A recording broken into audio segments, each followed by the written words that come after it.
Alright, so hello Jennies, Genesis Lewison here, and we are here for the first episode of the marathon, The Planet of the Apes.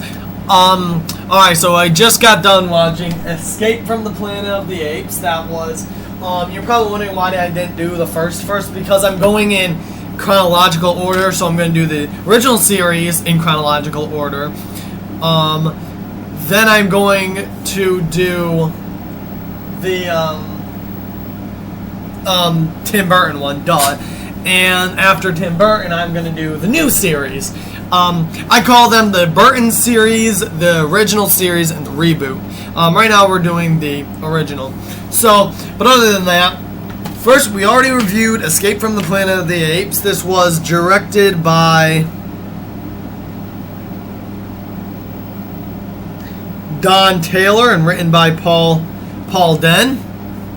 And it stars, big Planet of the Apes stars, Kim Hunter and Roddy McDowall.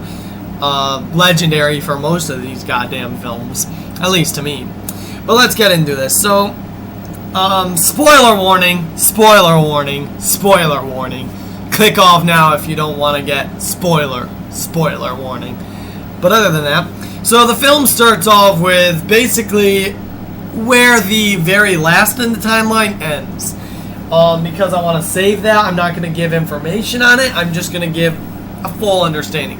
So, Zira, Cornelius, and Dr. Milo appear on Earth. They used Taylor's time machine vehicle to go back in time to the 1970s. Now they're in the 70s, and what do you know? Earth doesn't exactly appeal to them. Or governments don't. The civilians love them. They're basically like celebrities. This is until the baddest motherfucker of all time. That would be Dr. Haslin. I fucking hate Dr. Haslin because I do not like his logic. As I go on in this, you'll see why. So, everything's going good. People love them. They're getting new clothes. Everything's good. Haslin finds out that the gorillas, not the chimpanzees, but the gorillas destroyed the Earth. Furious about this, he wants Zira and Cornelius dead. But he also eventually finds out that Zira is pregnant.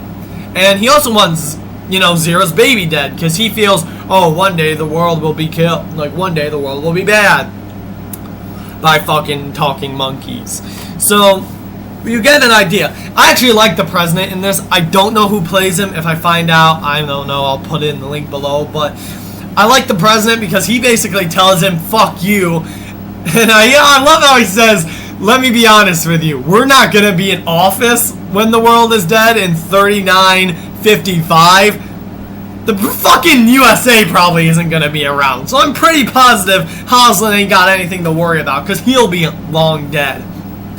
But anyway, so Haslin, interrogates them. It is, I would say, for people who want a very action-packed movie, this is not your movie. There is a lot of talking.